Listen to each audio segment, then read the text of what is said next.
ইয়াসিন তিলাওয়াত করে করে আল্লাহর দরবারে দুই হাত তুলে বলতেছে, ওগো আমার আল্লাহ, আমি জমিনের উপরে ঘুমাবো, আমার আব্বা জমিনের নিচে ঘুমাবে, না জানি আমার আব্বার কবরটা সাপ বিচ্ছুর ঘর হয়ে গেছে।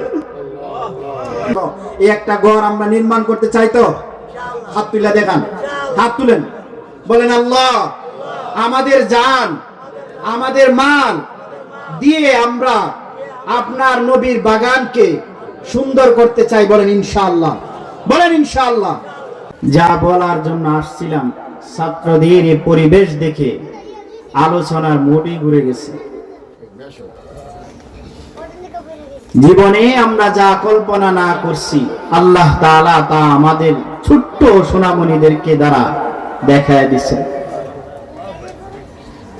আল্লামা সালাউদ্দিন নানুপুরি রাহমাতুল্লাহ দামাত বারাকাতুহুম সেই চট্টগ্রাম হাটহাজারী পটিয়া মাদ্রাসা পরে নানুপুর, সেই মাদ্রাসা আল্লামা জমিরুদ্দিন রাহিমাহুল্লাহ সাহেবজাদা আল্লামা সালাউদ্দিন নানুপুরি দামাত বারাকাতুহুম উনি বলেন,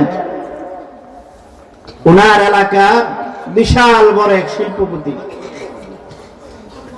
তার 4 জন সন্তান, একজন ইঞ্জিনিয়ার, একজন ডাক্তার, একজন বিশাল বড় ব্যবসায়ী, আর যেই ছেলেটা দুর্বল, মেধা শক্তি কম, তারই এলাকার মাদ্রাসা নানুপুর পড়াইছে। কয়জন ছেলে? বয়স হয়েছে বাজান, উনি দুনিয়া থেকে বিদায় হয়ে গেছে। 3 ছেলেরা ঢাকা থাকে, উনারা আসছেন। ছোট ছেলে যিনি আলেম, উনি বাবার সাথেই থাকে। ছেলেরা আয়সা বাবার কাফন দাফনের ব্যবস্থা, আলেম ছেলে সবকিছু করছেন। বড় ছেলে, ছোট ছেলে, মেজ ছেলে, 3 জনের বউ সন্তানাদি বলতেছে, বাবা যেহেতু চলে গেছে, রাত গভীর, আমরা এ ঘরে থাকতে পারবো না, আমাদের ভয় করে, আমরা সকলেই চলে যাব। সবাই চলে যাওয়ার জন্য প্রস্তুতি নিলেন। রাত্রেই গাড়ি করে তারা চলে গেছে।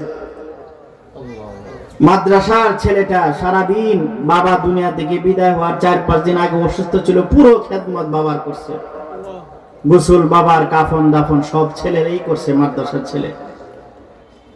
তো ওর চাচা যে লোক মারা গেছে শিল্পপতি, ওর ভাই উনি বেঁচে আছে, 2 নম্বর ভাই, উনি বলতেছে, বাবা তুমি হুজুর মানুষ, 3-4 দিন তোমার ঘুম নাই বাবার পেরেশানিতে, যাও তুমি ঘুমাও। ঘরে নিয়ে ঘুম পাতাইছে। উনি বাহিরে বসে চিন্তা করতেছে, আহারে আমার ভাই 4টা সন্তানকে মানুষ করছে, 3 জনের উপরে এত পরিমাণ টাকা ঢালছেন, ডাইলা শিল্পপতি বানাইছেন, ডাক্তার বানাইছেন, ইঞ্জিনিয়ার বানাইছেন, তারা দেশের মধ্যে নাম করা লোক। আফসোসের বিষয়, বাবার ঘরে একটা রাত থাকার জন্য ইচ্ছা পোষণ করলো না, স্ত্রীদের কিনে চলে গেল। আর যে সন্তানটারে অবহেলা করে মাদ্রাসায় পড়াইছে, কিসের খাওয়া, কিসের পোশাক, কিসের কি, সেই ছেলেটাই আজকে বাবার পাশে রইল। আমার ভাই তো যাই হোক বুদ্ধি করে একটা ছেলের আলেম বানাইছে। আমার যে 3 ছেলে, ডাক্তার, ইঞ্জিনিয়ার, ম্যাজিস্ট্রেট, 2 জন বিদেশ, 1 জন ঢাকা থাকে, আমার কি অবস্থা হবে? উনি চিন্তায় পড়ে গেলেন। চিন্তা করতে করতে দেখে যে মাদ্রাসার ছেলের বাতিজারে ঘুম পাতাইতে আসছে, সে ঘর থেকে বের হইয়া কবরস্থানের দিকে যাইতেছে। চাচা ভাবতেছি, কি রে, আমি ওর ঘুম পাতাইতে গেলাম, এদিক কবরস্থানের দিকে যাই, দেখি তো কি করে। গিয়া দেখে বাবার কবরের পাশে বসে আল্লাহর কালামুল্লাহ করে সূরা ইয়াসিন তিলাওয়াত করতেছে। ইয়াসিন তিলাওয়াত করে করে আল্লাহর দরবারে 2 হাত তুলে বলতেছে, ওগো আমার আল্লাহ, যে বাবা আমারে নিজে না খাইয়া তিল তিল করে ছোট থেকে হাঁটি হাঁটি পা পা করে বড় করছে, ইলমে দ্বীন শিক্ষা করার জন্য বাবা আমাকে মাদ্রাসায় ভর্তি করে আলেম বানাইছেন, আজকে বাবারে নিজ হাতে দাফন করাই দিছি। আমার 3 ভাই চলে গেছে শহরে, আমি ঘরে একা, আমার বাবা একা কবরে শায়িত। ওগো আমার আল্লাহ, আমি জমিনের উপরে ঘুমাবো, আমার আব্বা জমিনের নিচে ঘুমাবে, না জানি আমার আব্বার কবরটা সাপ বিচ্ছুর ঘর হয়ে গেছে। না জানি আমার আব্বার কবরের সওয়াল জবাব দিতে পারে কিনা আমার জানা নাই। রব্বে কারীম, আমি আলেম তোমার দরবারে কোরআনের ইলম নিয়ে দুইটা হাত বাড়ায় বলতেছি, রব্বির হামহুমা কামা রব্বায়ানি সগীরা, রব্বির হামহুমা কামা রব্বায়ানি সগীরা। আল্লাহ, দুনিয়ার সব মানুষ ঘুমায় গেছে, আমি আদম সন্তান বাবার কবরের পাশে দাঁড়ায় গেল। আর রব্বুল আলামিন তোমার হাবিব বলছেন সূরাতুল ইয়াসিন, যদি কোনো সন্তান মা বাবার কবরের পাশে দাঁড়ায় তিলাওয়াত করে কমপক্ষে 40 দিন ওই কবরে কোনো আযাব হয় না। এই গভীর রাত আমি তিলাওয়াত করছি, আল্লাহ এই তিলাওয়াতের উসিলা আমার আব্বার জিন্দেগীর গুনাহ মাফ করে দাও। চাচা এগুলো দেখে পিছে চাচাও কাঁদতেছে আর মনে মনে বলতেছে, আল্লাহ 3 জন সন্তানের উপরে লক্ষ লক্ষ টাকা খরচ করে ইঞ্জিনিয়ার বানাইছি, ডাক্তার বানাইছি, ম্যাজিস্ট্রেট বানাইছি। আমার বাতিজা তো দেখা গেছে তার বাবার কবরের পাশে দাঁড়াইয়া ইয়াসিন তিলাওয়াত করছে। আমার যে দুর্ভাগ্য কপাল, আমার সন্তান তো কোনোদিন কুল হুয়াল্লাহ পড়তে পারবে না। এই চিন্তায় চাচা অস্থির হয়ে গেছে। মিরারচরের যুবক বৃদ্ধ বাবারা কিছুক্ষণ আগে যে এই যে খাটুরিয়া পালকি আমাদের সামনে, মাদ্রাসার ছোট্ট ছোট্ট বাচ্চারা যারা এখন এই মুহূর্তে মার কুলে শুয়ে থাকার কথা ছিল, এই সন্তানগুলো আমাদের যে অন্য সন্তানগুলো যারা মাদ্রাসায় পড়ে না, গিয়া দেখবেন সন্তানরা মার কুলে এখনো ঘুমায় আছে। আর এই মিরারচর মাদ্রাসার ছাত্ররা, ছোট্ট ছোট্ট সোনামণিরা, তাদের চেহারার দিকে তাকায় দেখেন, পোশাকের দিকে তাকায় দেখেন, যেন মনে হয় ফেরেশতার জামা। আর আমাদের সন্তানরা যারা স্কুলে পড়ে, কিন্ডার গার্ডেনে পড়ে, নার্সারিতে পড়ে, পড়ান আমার কোনো দোষ নাই, আপত্তি নাই, কিন্তু তাদের চেহারার দিকে তাকায় দেখবেন, তাদের পরনে তাকায় দেখবেন, এখনো যদি প্রস্রাব করে সারা অঙ্গ দেখা যায়। আর আমার এই ছোট্ট মাদ্রাসা তালবে ইলম ছাত্ররা যখন প্রস্রাব করে, এখন থেকেই প্রস্রাব করে ঢিলা কুলুপ ব্যবহার করে। এরা তো অনেক বয়স ভালোই হয়ে গেছে। আমার ছোট্ট বাচ্চা 4-5 বছর, ঘরের ভিতরে বাথরুম, এরপরও প্রস্রাব করতে গেলে বাথরুমের দরজা লাগায় করে। আমি বলতেছি, বাবা তুমি বাথরুমের দরজা লাগাই করতেছো? আমার শরম দিক কেলে গো, শরম দিক কেলে গো, এ ভয় এ চিন্তা এখনই। আর আফসোস, 35 বছরের যুবক রাস্তার মধ্যে হাজারো মানুষ যায়, হ্যাঁ সেন খুললা ডাইরেক্ট ছেড়ে দেয়।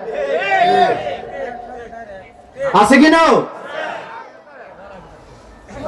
আবার যদি কেউ বলে, চাচারা যদি কেউ বলে, হে বেড়া ডাইনে বামি দিস, মাথা নিচে দিয়ে আটটারেন না, চোখ ডাইনে বামি জাগে রে।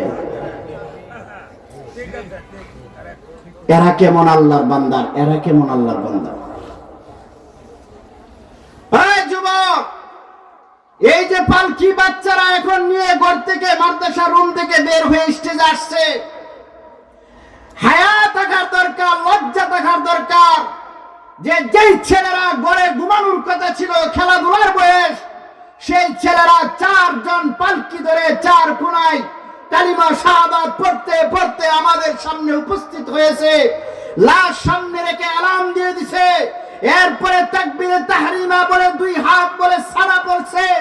আই মাইয়াতের জন্য দোয়া করেছে, দুরূদ শরীফ পড়েছে, সালাম ফিরাইছে।